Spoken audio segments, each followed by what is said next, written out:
Now let's still stay on this matter and speak with Dr. Thomas Anabah, who is the Executive Director of the African Center for Health Policy Research and Analysis. Thanks for your time, Doc. Now, let's start off as first, knowing that we actually paid for these vaccines, would you subscribe to calls for further probe into this matter? Quickly, thank you very much for having me. I will quickly support any investigation into this matter because I consider it to be a rip-off of Ghanaians for the little money that we have available to manage COVID-19. Middlemen in the procurement of COVID-19 vaccines is not be corrupted because vaccine as well is still under emergency certificate and must be monitored and controlled by WHO. These vaccines were procured, and I don't see how WHO would approve this amount that Ghana is going to use.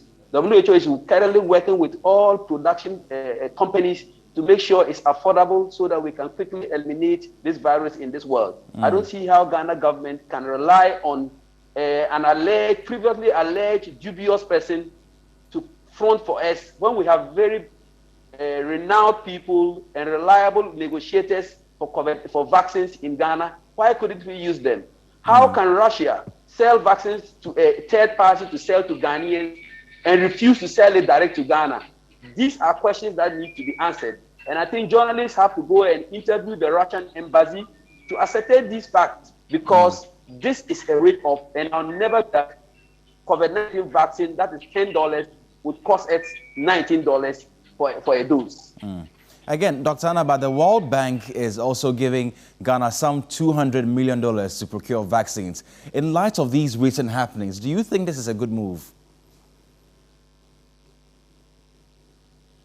Definitely, it's a good move because I know the country is cash-strapped, but I would sound a word of caution to the World Bank to be involved directly in the procurement of the vaccines for Ghana. He shouldn't allow government free hands to use that money to procure the vaccine because the fear is that they would definitely go and buy it from their cronies that they set up to go and procure it at very exorbitant prices, reducing the total number of vials that we should have gotten. So I will thank the World Bank for thinking of Ghana and helping us, but to actively get involved in the procurement of the vaccine so that we will get value for money, for the money that they are giving to us. All right, Doctor. Now, moving forward, we know that South Africa's President Cyril Ramaphosa has suggested that the patents of the vaccines must be waived in order for African countries to, produce their own vaccines. But of course, big pharmaceutical companies would be against this move.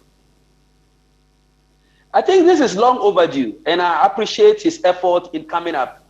You should have done this long time ago because Iran has done it with Cuba and they are manufacturing there. India is doing it with Russia and they are manufacturing their vaccines in India.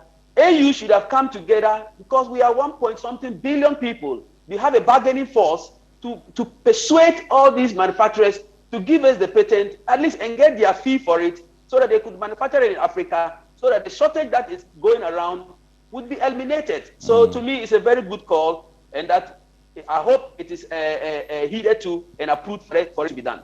All right, many thanks for your time, Dr. Thomas Anabah, who is the Executive Director of the African Center for Health Policy Research and Analysis.